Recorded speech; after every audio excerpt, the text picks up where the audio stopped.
My name's Caroline. I've been in the venture capital industry not that long, only about 7 years, which is not a super long time in the venture capital industry. And how I got kind of my whiny background, which is actually probably something that lots of you all in this room, if you're entrepreneurs, can probably relate to because it's very winding. I went to liberal arts school, psych major. And I was like, I thought I was going to be a lawyer because everybody was either a lawyer, investment banker, or a doctor. I missed the boat on the other two, so I was like, well, I'll be a lawyer. Worked in a law office, was studying for my LSAT, and was like, oh my gosh, absolutely not. I'm not doing this. So then I decided to go to South Korea and teach English as a second language, then traveled all over Southeast Asia, created like a mobile teaching program that I implemented for a year, came back to the US right in the wonderful time of the 2008 era. Great time to be a liberal arts major who was in South Korea trying to get a job. People had no idea what to do with me. So I ended up working for this company. I think I started out as like a receptionist. I was like, I'm going to be the best goddamn receptionist they've ever seen. And I helped them win some big clients. I did research, helped them win some big clients. And the CEO of that company one day said, hey, do you want to help me start my 4th company? I didn't even ask her what it was. I was just like, yes, I do. And she's like, great, I'm going to pay you like $12 an hour, but all the promise of equity and upside. I was like, yes. And I did everything, right? Cold calling. It was we were selling both a product and a service in a long-term healthcare facilities. Healthcare. It's brutal. I love it and I hate it. I still invest in healthcare, but I have a deep appreciation for the go-to-market in that space. Anyway, so I did everything from cold calling hospitals, just all the stuff, right? All the things you do when you're starting a business. And I loved every second of it. I was like, I don't care that I'm getting paid nothing. I'm just so amped to do this all day, every day. But I was like, but I want to do this for myself. And I want to learn more about business. I'm a liberal arts major. So I was like, I'll get my MBA, start a company. So I did that. I got my MBA, started a company. It was in the direct-to-consumer retail space. Again, not brilliant, but we all got to be starting somewhere. So I did that for a couple of years. Needed to make money. Maybe you guys relate to that story. It's I need to make a little bit more money. So I ended up getting a job in tech consulting with Hitachi, the big Japanese brand. Did that for a while. And Nike ended up being a big client of mine. Nike hired me internally, ran global strategy and operations for them for a little bit, and then was in my early 30s. And I was like, man, I love startups. I want to build. I'm not a corporate girly. That's what I quickly realized when I was at Nike. I'm very frank, and I say what's on my mind, which does not go very well in a large corporate setting. And I just don't care about politics or egos, so that's challenging. So I reached out to a guy who was my mentor, Tom Sperry, who founded Rogue Venture Partners. Rogue Venture Partners was founded in Portland back in 2010. It was around the same time that Portland Seed Fund was founded, and then Oregon Venture Fund wasn't quite Oregon Venture Fund at that point. It was still Oregon Angel Fund. They were just about to become Oregon Venture Fund. Tom had mentored me when I was doing my startup, and I reached back out to him and said, hey, I want to get back into this space. I don't have my own brilliant idea. I got some money, maybe I can invest, and then join a company. And I think he was silently laughing, but okay, yeah, sure. So I would meet with him regularly, and I would bring him reports on markets and companies and assessments. And he had a lot of success, him and Adam and John and Rick, they had a lot of success with their fund too, well, this is actually So Fund 2, they had invested in a company 18 months later, it paid back their fund 2 times over.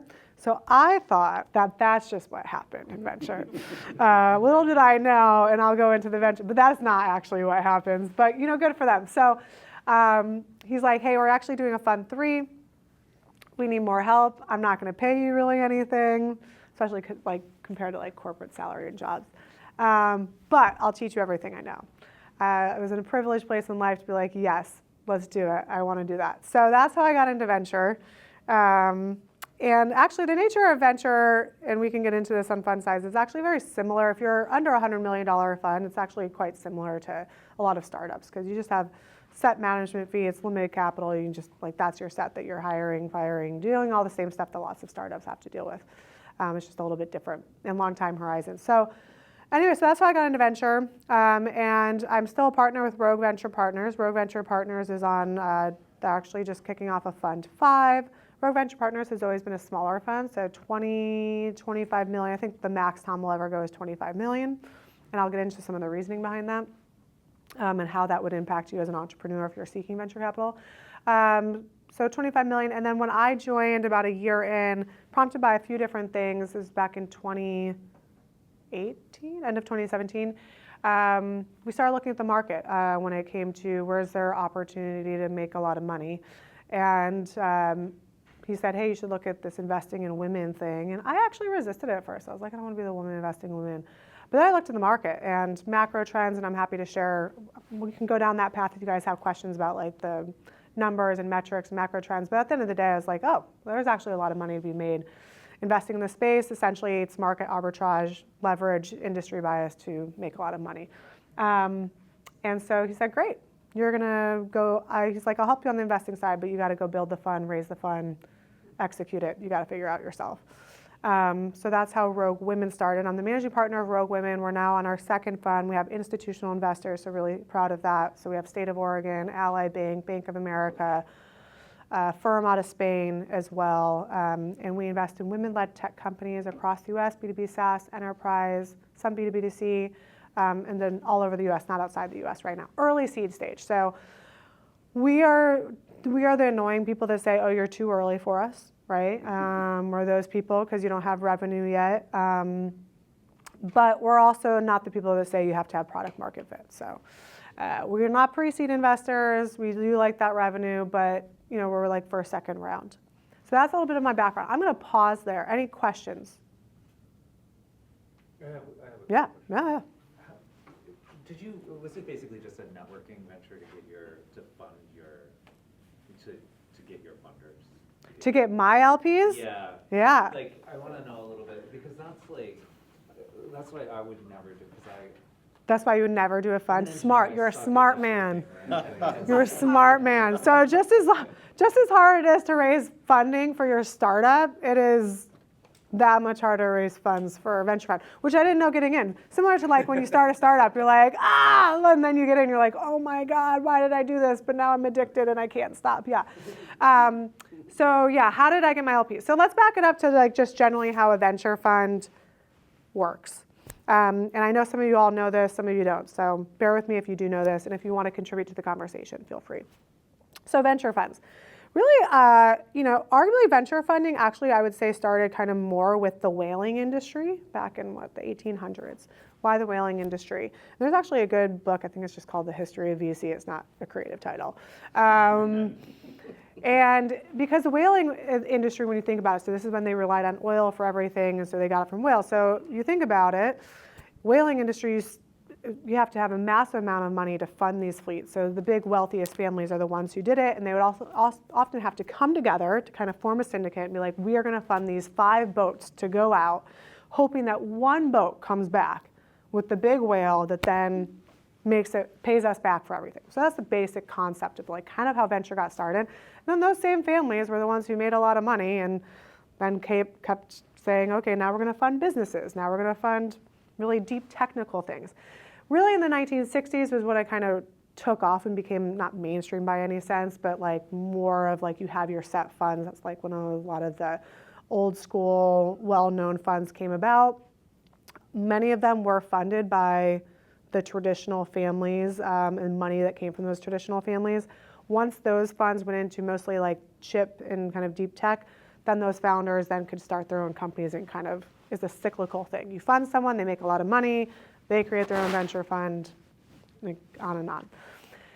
So that's kind of how, again, there's a really great book. There's a lot of reading you can do if you want to go into it, but like very brief, 30-second industry history. So when you start a venture fund, where venture funds get their money from? We get our money from high net worth individuals, which is just a definition. So it's the SEC definition. That person has to be accredited. They usually, in order to have accreditation, you have to make, I think it's $1 million, maybe it's $2 million investable assets, not including your house, or $250 $6K annually salary. If you're an individual, I think it's I don't know, 300 now. Okay, so that's an accredited person. Most venture funds, if they go after high net worth individuals, it's an accredited person. Then up from the high net worth is what we call ultra high net worth. So sometimes these are former founders. Sometimes people have inherited. So they're doing well in life, but they're doing well is like high net worth, and then ultra high net worth is like they're doing real well, doing real well. And they usually are invested across multiple different assets at this point, right? So then, sorry, someone say something?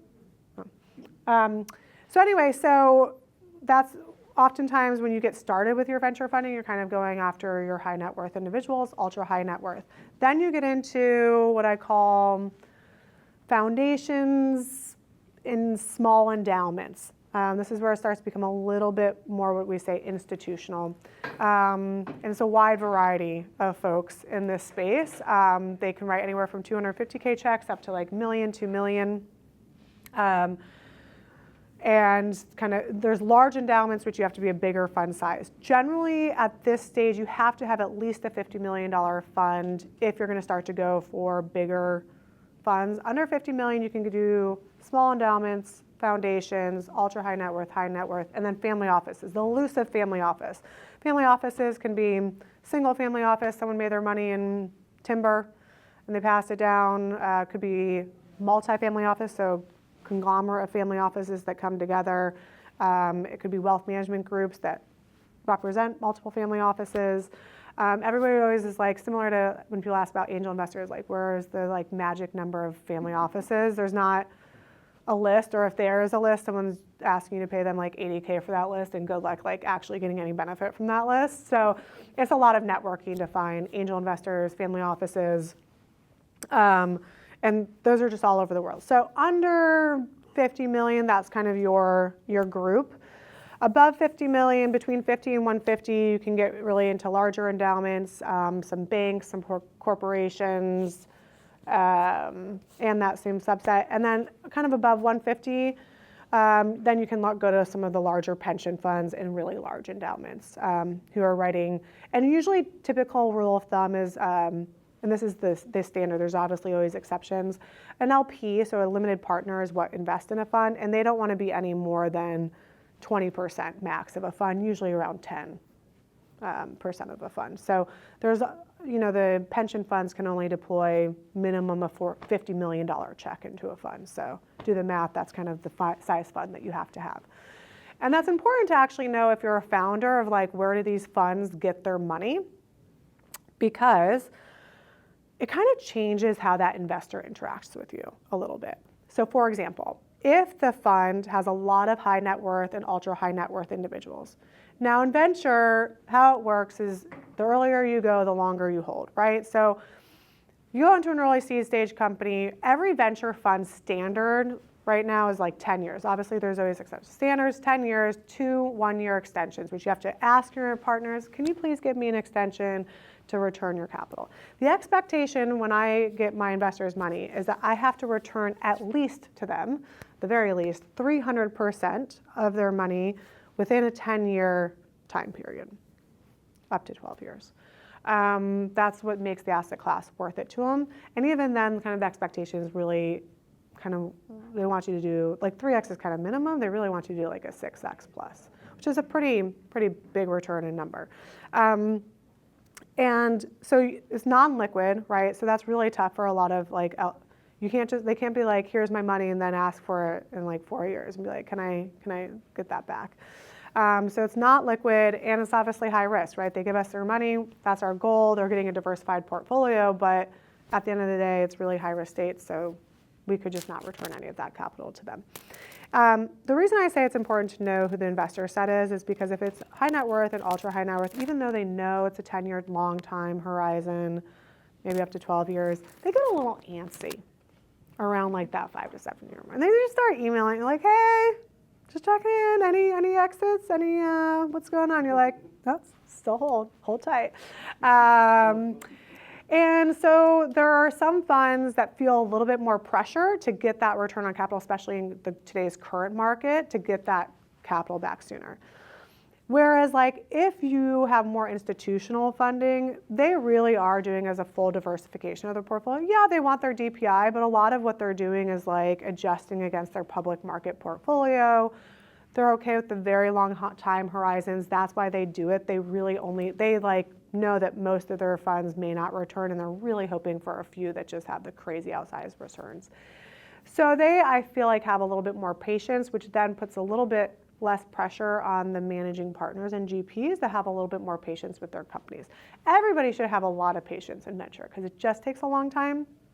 But I'm just telling you like the slight nuance of, whereas a founder, what you might get feedback, and there are some founders in this audience who have gotten venture funding before, where you might get feedback is someone might be not pressuring you, but really pointing out the advantages of selling maybe a little bit sooner than you really think is selling, right? They're kind of playing to that moment in time where you're like, I have been at this for 8 years. I am kind of tired. And they're like, well, that $90 million check looks pretty good, huh? And because they're like, I want to get some capital back, let's go. And you're like, yeah, let's do it. And you might make a decision influenced by the people around you. That still can be a really great decision for you. I just think it's so important to know kind of like where they're getting their money from and what pressures they might be feeling. Because that's going to influence kind of, I don't know. Any thoughts on this? It's true. I mean, it's every one of the companies I've been that 5-year mark is pretty much where it hits. Yeah. Particularly if there's a pick on it. Yeah. You know, and by 7, they're really ready to exit. Yeah. Yeah. Because it's an opportunity cost. I mean, their money's tied up. They want to do something else with it. Yeah. Yeah. And I asked, I had a reason, kind of a reason. Yeah. What's your reason? Every project I've worked on, I've always bypassed the VC firms and went direct to investors. Yeah. Like angel investors? Mm-hmm. Yeah. And they fit in all of those categories kind of that you described. They were one of, several, except for the business, banks, they tend to avoid, angel investing. I mean, unless maybe they do. I just thought that's. I don't know many banks that angel invest. Yeah. So if anybody else in this room does, let me know. That's a super interesting group. But I was just trying to see that because I do understand that VC, but it's always been like sidestepping the VCs because it's like it's like another personality in the room, because you talk about you're managing that relationship and then. Got to manage. Yeah, for sure. I'll be the first person to talk myself out of business. Like, for most companies, for most people, venture is a terrible idea to go after. Like, it's just I mean, if you can grow a business where you're making millions, getting yourself 6 figures, maybe even 7 figures, and like nobody else is up in your business except like a bank where they have to pay back loans, it's like, good on you. Do that. Even if you just have a healthy 6-figure, like, that's great. I mean, obviously depends what you want to go for, right? I mean, if you are like, man, I got something here and I want to IPO or I want world domination with this technology and I truly think I can do it, yeah, venture is probably a good path. But you're also then usually okay with like, I know there's going to be a lot of cooks in my kitchen. There's going to be different pressures because I am going for something I absolutely can't do on like a little bit slower growth path. So I always say and it's only 1.4% of all U.S. businesses take venture funding. Well, we stopped calling business a business. We started calling it a startup because now it's an experiment to figure out a business. But yeah.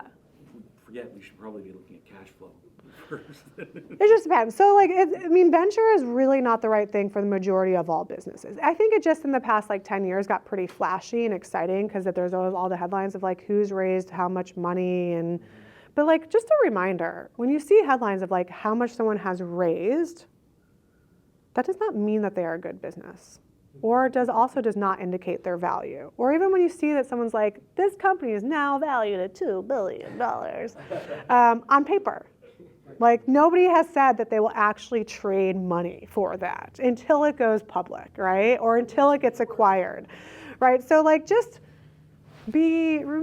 tell people, just remind yourself. It's very easy in the venture because there's a lot of vibrato and ego for people to oh my God, I have 6 unicorns in my portfolio. And I'm like, that's cool. I hope you make your fund back with that because your percent ownership is probably really small and I hope someone actually pays you for that unicorn status on paper.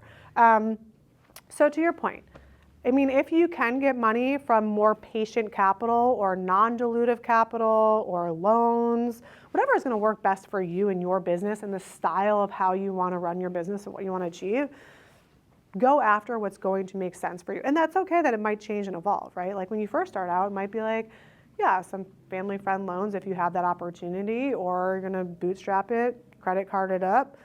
And then you might get in like 2-3 years and be like, actually, I think I figure something out here. Like I really got something and I want some big capital dollars behind me to go after it. And then you want to venture, right? So it changes based on what you want. I always tell people like, it is my pet peeve when people come to me as founders being like, how much do you think I should raise?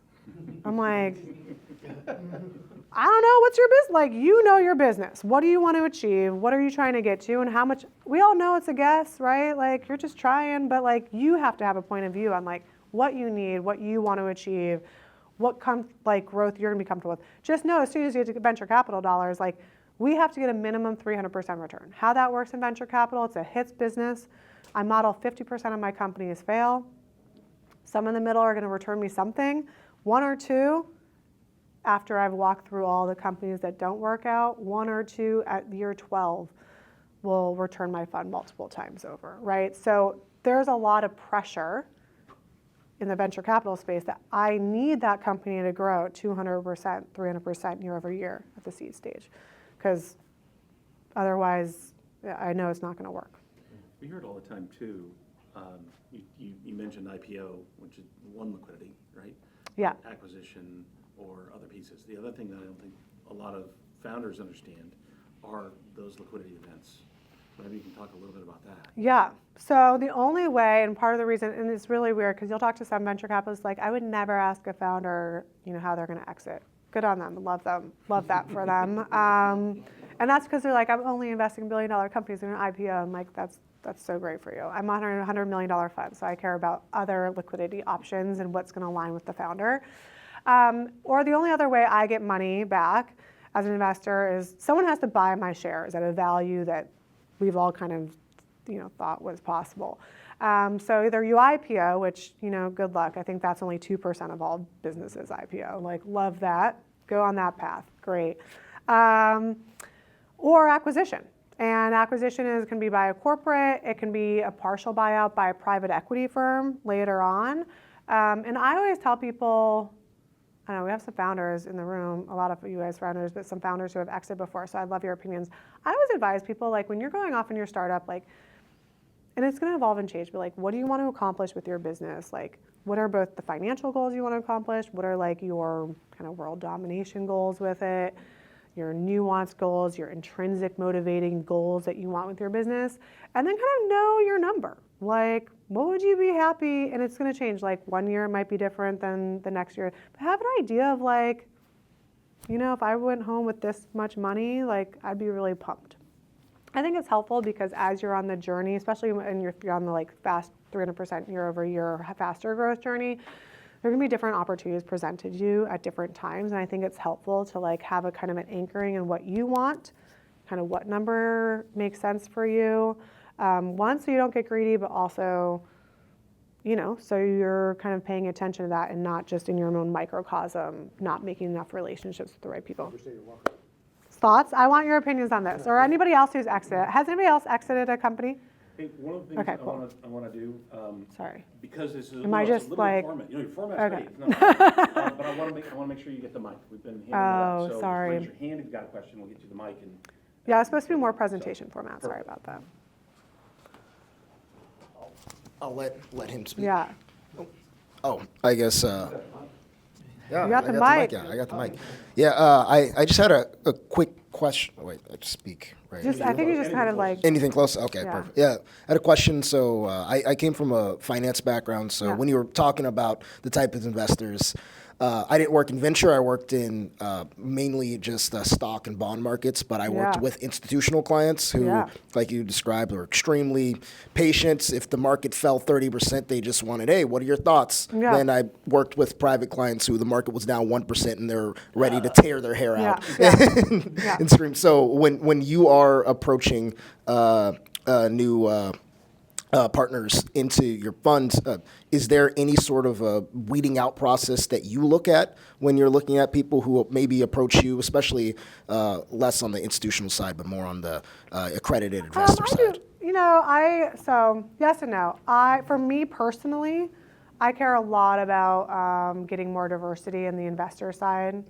So I do all sorts of nuanced things, like people can come into my fund for much lower checks than they typically could go into other funds, and I still need them to be accredited. Like, I'm not breaking any rules here, but I do as much as I can to educate them. Like, invest this capital and expect to never see it again. My goal is I'm going to give you at least 300% return, but you're also not going to that's not going to happen for just 12 years. Like, set it and forget it for a really long time. You can't get it back. So I do, a fair amount of education, but if they are in a position they want to invest, I will take it. I care deeply about it because I think right now the stat is 92% of all the individuals, family offices that invest in venture capital are Caucasian men. And so if you really want to change things, you got to kind of address it at a lot of different angles. So I don't really I weed out. I don't really I weed out people that like venture is not a good fit for them, right? And they can't afford to do it, or if they're absolute assholes. I don't. I have not taken any like total assholes as LPs. Just not going to deal with that for 12 years. Similar, like if you're raising money, like even if it's like the hottest fund in the world or the coolest investment partner, but you personally are like, I feel like this person's an asshole and I don't like them. Don't take their money. It's like you are truly married with this firm and or partner until they are exited out of your company. And if you're dealing with family holdings, Oh. then you have not just the person that's on the family that they like to handle business, but also the person who's running that fund may not have the same philosophy or outlook as the person who said that your idea is good. Yeah. Because their role is just to maintain that replacement fund for the family. So it's just as important when you're raising money, and I get it, it's like tough, I feel it too. It's like when someone's like, here, I want to give you money, or like you're like, I just need some fucking cash, to be like, oh my God, this person wants to invest. Yes. It's really important just to take the extra pause to make sure that that's really a person and or organization that you want to be taking money from, because they will be in your business for a very long time. I'm gonna mention Yeah. another kind of lens I hear all the time. Yeah.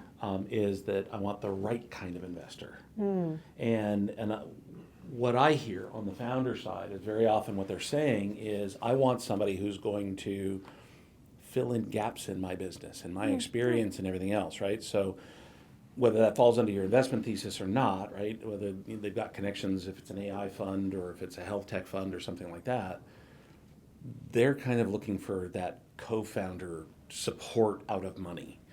Do you hear that a lot, and how does that kind of play out? It just really depends, right? It depends on your stage. It depends like who you have around the table, if it's your second, third, or fourth rodeo. I would say many venture firms, not all, and some of them are like, yeah, I put in money and I'm like, I'll put in money, give me a return. I'm like, not really up in your business. I'm not really going to help you out. Probably not even going to read your newsletters. I love them when they're honest about it. And then there's like a lot of venture companies do try to add value in some ways, and that value just changes based on like the industry you're in, the stage you're in. So, for example, one of my companies has M13 out of LA in their fund. They do mostly Series A, some late seed. And they have an entire 63-person platform team. That entire team is just there to help portfolio companies with recruiting, financials, deep tech dives, like It's everything except for like putting someone literally in your business to do the work. It's pretty impressive. And there's a few companies that have platform teams that was really popular about 5-6 years ago. And the larger funds that are well funded might have some sort of version of platform teams helping with recruiting or connections. And then there's also really small funds that, you know, if you're in a certain industry and like that fund, or they have a venture partner that founded a company in that industry, they're just gonna be super well connected and they can help you with connections, whether it's customers or hiring talent. Then there's people who are really good at B2B sales motions or really good in the consumer side. I have another fund out of Texas that they have a 250-person venture partner network of executives to kind of pull on depending on the type of company it is. Every fund tries to, I would say the funds that I like to go invest with, they try to invest money and something else.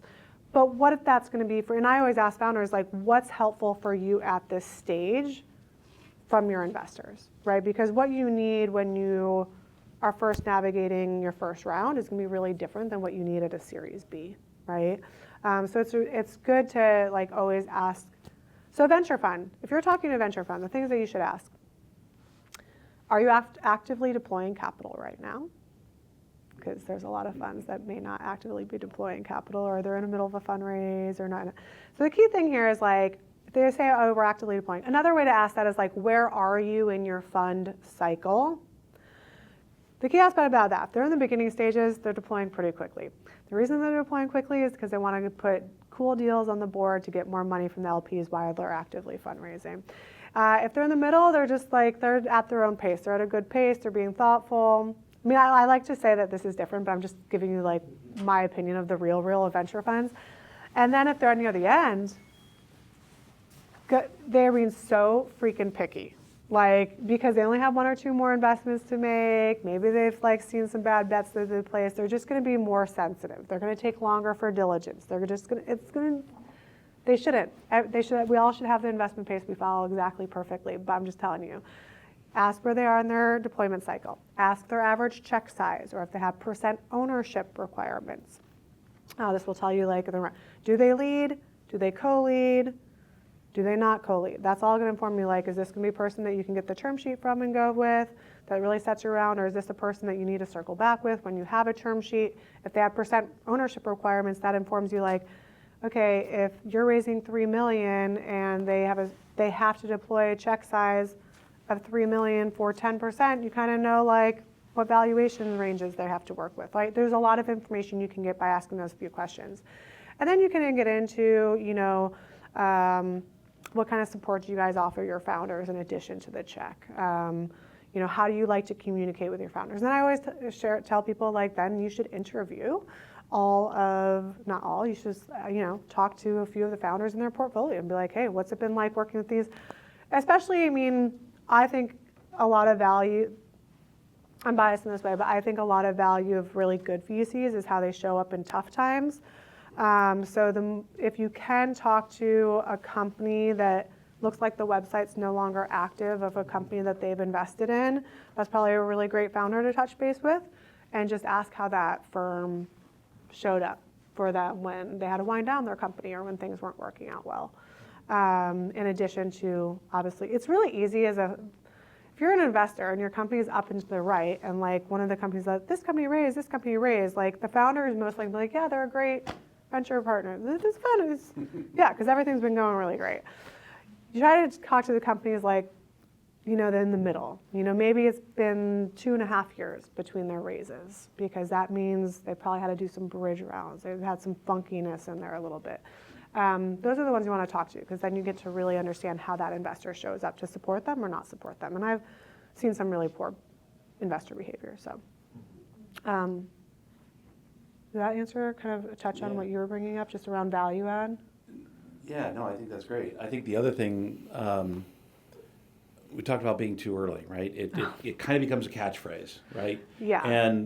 And the perspective of a founder. Let me talk on like all the reasons that someone will say no to you. Yeah. Okay. Awesome. So, just to put in perspective, so we're a seed fund. We're not even like, you know, we're not like tier 1, even tier 2 seed fund, right? And we see top of funnel 5,800 deals a year. We invest in 10, roughly, in a year. It's a lot of no's. We're saying a lot of no's. Now, that's top of funnel. That's like everything we see. Probably only screen about 1,200 a year. A lot of reasons thesis, does it fit with our thesis? Even if it somewhat fits with our thesis, is it enough traction? So lots of funds, like, they'll have their thesis of what they invest in. B2B, tech only, different types of models, different industries. Then they'll also, most pre-seed, if they true pre-seed, they should invest pre-revenue. Not every pre-seed fund does. That's a really key thing. Like, one of the biggest milestones to accomplish if you want venture funding is like some sort of revenue. Now, again, I'm speaking very much from a software perspective. That's gonna be very different if you are in life sciences, medical device, other spaces. And even different food and beverage. So I'm really speaking from a software perspective, so keep that in mind. Also, like, I don't do as much straight up consumer tech, so if you're building a social network, that's gonna be very different. Revenue is less important than like how big of a social community. I'm not speaking from that perspective, so if any of you guys are building those businesses, that's my kind of caveat. One of the biggest things is revenue. So I would say, like, key big milestones. One, you're incorporated. I talk to a lot of funds and they're like, I'm an LLC. I'm like, okay, good. That's great for you. I'm not investing. I need shares. Angel investors will sometimes do this and they can convert to, I'm just not messing around with that. So you're incorporated. You have something built out, like even if it's like a cobbled together thing, you got something that someone might be using, right? Pilot, something like that. Then you have revenue. So revenue can be small, it can be paid pilots, some sort of someone's saying, I am gonna pay you because I find this valuable. And I would say, like, those are some of the key big ones. Also a team, it's really tough to just back like one person, right? Like, even if like your team's kind of like not a fake team, but like everybody's, like you just like having at least one other person who's kind of like, yeah, I know, I got another person who's in this with me is really helpful. So those are some of like the really early, when we say like you're too early, it's because a lot of that times it's like, you don't really have a team around you. You haven't really built out a product yet, or you don't have revenue, or you just don't have your shit together. What do I mean by that? So if I ask you, what type of revenue do you want to be at in a year? And how much money do you need to get there? And you can't answer that question. I'm not investing in you. You're too early. You need to we know that a pro forma is all make-believe, okay? We are just putting numbers in a spreadsheet, but we're trying to make educated guesses. What I'm trying to judge is like how much education is going, how much of like smarts is going into the guess, right? And so if you haven't put the thought towards that, that just tells me like you need to go talk to Dave. You gotta go talk to some other people before you talk to me, because you gotta like have a base of how you want to run your business in the future and how you say it. Also, and this is just, it's an unfortunate bias in the industry, but like if I'm like, well, what are the terms that you're raising on or interested, and you have literally no idea what I'm talking about, you're too early to talk to most VCs. Like, you gotta have an idea of like what a post money is and your pre-money, how much you're raising. I'm not asking, you don't need to know all the things that are in a term sheet, okay? I'm not saying you do. You have a lawyer, you can find that. But you need to know some like, I'm going for a $3 million raise because with $3 million, I'm gonna hire these people. I think with these people, I can get these 6 accounts at roughly this amount of money. I'm gonna hit $1 million. $1 million is what I've been seeing I need to kind of raise a proper seed round. So I'm raising my $3 million pre-seed. I'm hoping for between a 5 and 7, pre-money on that, but I'm really flexible based on finding the right people. If that all is like, I have literally no idea what she said, Google is a really great friend. Yeah. Can you talk about using AI to screen deals? Like, do we use AI to screen deals? Have you heard about any other funds doing it? So yes, there's actually a really awesome firm that I'm connected with called Tribe Capital down out of the Bay Area.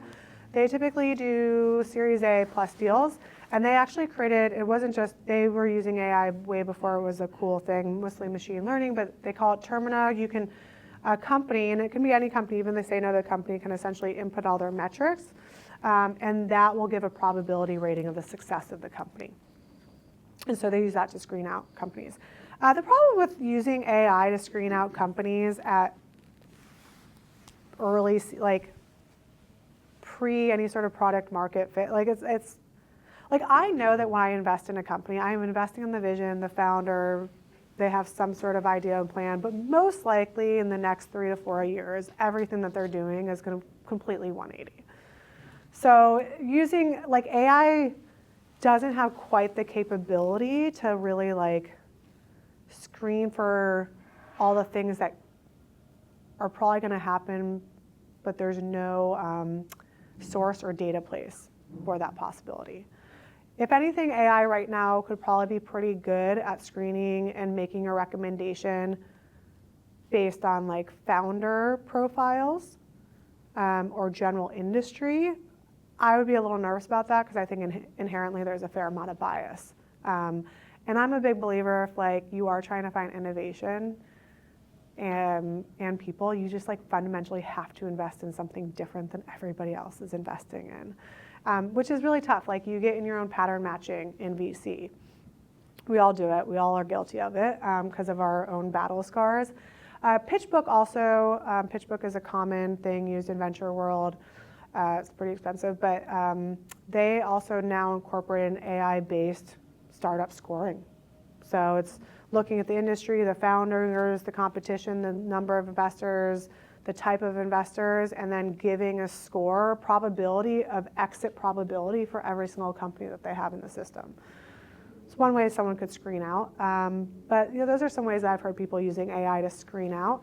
I leverage a lot of AI in my business to get more proficient in like reporting or not have to have people fill in stuff that they don't have, like more data management, or especially on like term sheets or legal documents to make that more efficient, but not so much screening out companies yet.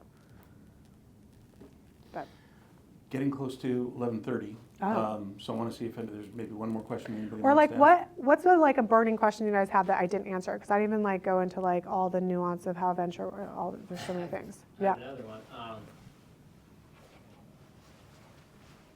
I've heard a lot of institutional investors are not as enthusiastic about using safes as they used to be. Oh. It's very Yeah. common at the lower levels now, but have you heard that larger Yeah. venture capital?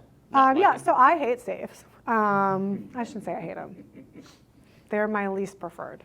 So safes really came about, so convertible, like the typical reason you use like convertible notes or safes really early, because it's just too early to like put a valuation on a company. I mean, like when you're investing pre-seed, early seed.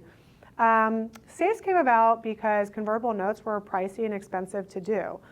But really, NVCA came out with a very standard convertible, like little print, fill in the terms, standard convertible note. You don't really, because what you're trying to avoid is like, listen, if I'm only raising like $2 million, I have no idea what my price is. Do I really want to pay $50,000 in legal fees for a priced round, right? Like, probably not. And it feels too early to value. So then you want to use a safe or convertible note. Safe note came about because convertible notes were expensive, but then convertible notes were just as easy to execute. Also, safe notes are much more founder friendly. Really, they're much more founder friendly in the sense of there's no conversion date. You can just hang out on a safe forever. There's no seniority on it, right? So if like you're like, I got 100K in the bank, I want to wind this shit down, you can walk away with 100K if you want. Like you don't have to pay that back to any safe holders. You do have to pay it back to convertible note holders because it's debt. So safes are, pretty founder friendly. Some managers don't like it because then they have to capture interest as income, and it's just like a weird tax accounting thing. It's pretty minimal interest. And so back in prior to 18 months ago when rounds were getting done in 1 week and you could, raise a seed round on a 25 million post because you had a beautiful PowerPoint deck, which still exists in certain industries right now. Yeah, safes. Everybody loves safes. And there's definitely some VCs who prefer that. Convertible notes are becoming more popular because what people realize, which I have the benefit of having a lovely venture or partner who's been investing for 25 years, and he saw this and he's like, that's why I hate them. Even though I was like, it's just a safe, it's not a big deal. He's like, just wait. Is a lot of people are now sitting on a portfolio where quite a few people raised on safes, and they haven't done their price round. For the venture manager, what that means is I can't actually claim any value of that company yet for my audit into my reporting metrics, my TVPI. So if I've invested 200K, I can't technically claim that I have 200K worth of value, whereas a convertible note I can. Also, I've now essentially given you, when interest rates are like 6%, I've given you a 200K loan for 4 years and gotten with the highest risk asset class and not gotten any additional benefit out of that. Generally, the interest goes up. Very few venture people ever want you to actually pay back their convertible. They want that to convert into equity and you to go well. And it's just nice to have a little, if you are sitting out and you haven't raised and things aren't going well, to have like the little additional benefit of some interest that converts into additional equity. And then small funds, so less important to larger funds, like I would say 75 million above, but smaller funds, if you go on a convertible note and the company, for whatever reason, things aren't working out, like we don't invest for downside protection, but if you are a small fund, things don't work out and you have a convertible, that's like you get that money back and then you can place another bet, right? So I think more people are just realizing like the time horizon, the not having a conversion, high interest rate market, like it doesn't really make as much sense to do safes over convertible notes, but people do safes still all the time. So Is that too long of an answer for that? In summary, the more sophisticated investors find the safes don't give them enough rights or equity or... It's not rights or equity. It's just people just have different preferences. If you're a very large fund and listen, you always just have to realize any venture manager you talk to, they are managing a portfolio. They only really care about the 1 to 2 that are going to return their whole entire fund. For the first part of it, they don't know which 1 or 2 that's going to be, right? So they care about all their portfolio companies. They're helping all of them out. The ones at the bottom, if you're just not doing well, you're not growing fast enough, don't be surprised if you just don't get attention from your VC. It's just not worth their time to do it.